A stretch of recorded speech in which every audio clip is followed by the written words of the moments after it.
అరణ్యంలోనికి వెళ్తూ ఉన్నాడు. అఫ్కోర్స్ ఈరోజు మనం అందరం కూడా ఈ స్థితిలో ఉన్నామంటే దానికి కారణం ప్రభువైనటువంటి యేసుక్రీస్తు వారు.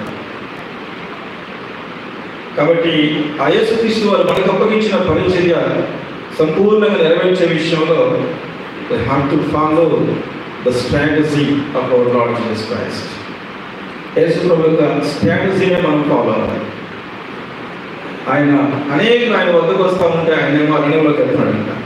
మనం కూడా అదే చేయాలి. ఆ విధంగా చేసినప్పుడే తల్లి చిత్తాన్ని మనకు అప్పగించబడిన పరీక్షలను నమ్మకంగా నెరవేర్చుతాం.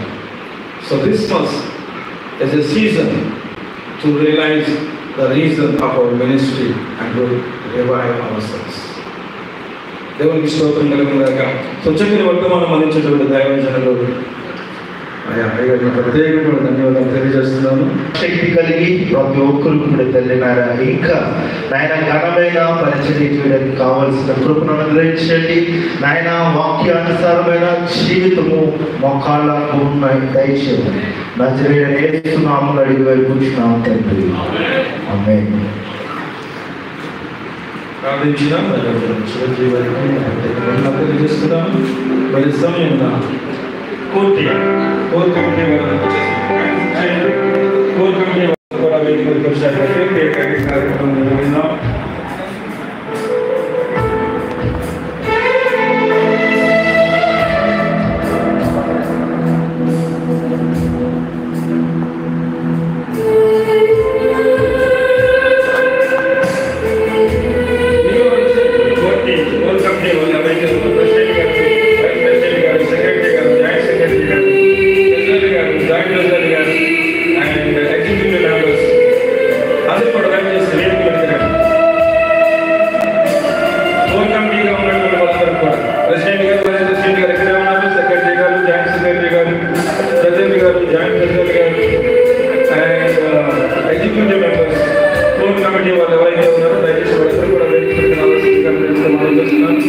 త్వరగా వస్తే కార్యక్రమం త్వరగా ముందుకు వస్తారు.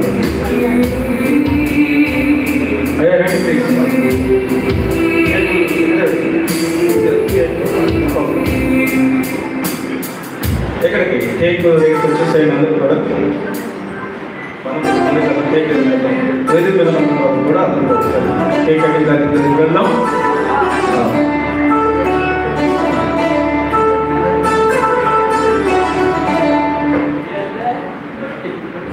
దయచేసి రండి కమిటీ. ఎస్ అందరూ కూడా కిందకి వెళ్దాం.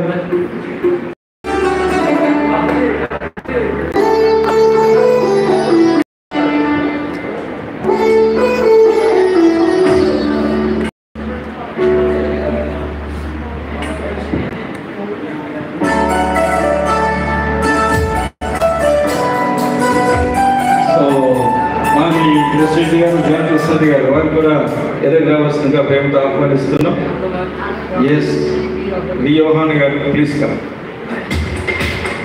మాజీ ప్రెసిడెంట్స్ ఎవరైతే ఉన్నారో వారందరూ కూడా దయచేసి ముందుకు రావాల్సిందిగా ప్రేమతో మనం చేస్తూ ఉన్నాను.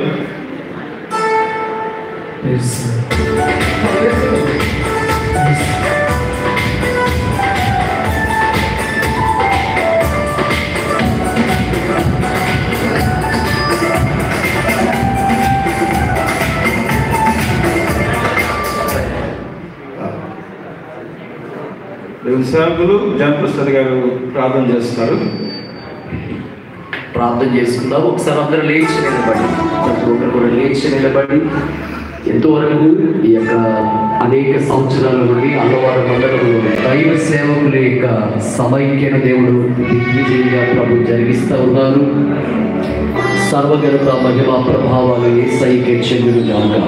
ఈ సంవత్సరం కూడా దేవుడు మనలను ఉండనిచ్చి మరొకసారి మనందరం కలిసి ఈ క్రిస్మస్ ఆరాధనలో పాల్గొని పొంది దేవుని వాక్యం చేత బలపరచబడడానికి ప్రభు ఇచ్చినటువంటి మంచి అవకాశమును బట్టి దేవునికి మహిమ కలుగునుగాక. వాక్యము చేత మరింతగా రేపబడి రానున్నటువంటి దినాలు అనేక మందికి రక్షణకరంగా ఆశీర్వాదకరంగా మనము మన సంఘాలు ఉందుముగాక. ప్రేమ కలిగిన మా ప్రభువాని పవిత్రమైన నామాన్ని బట్టి ప్రార్థిస్తూ ఉన్నాం. ఏమాత్రం కూడా ఏ కోసను కూడా మేము యోగ్యులము కాదు ప్రభువా.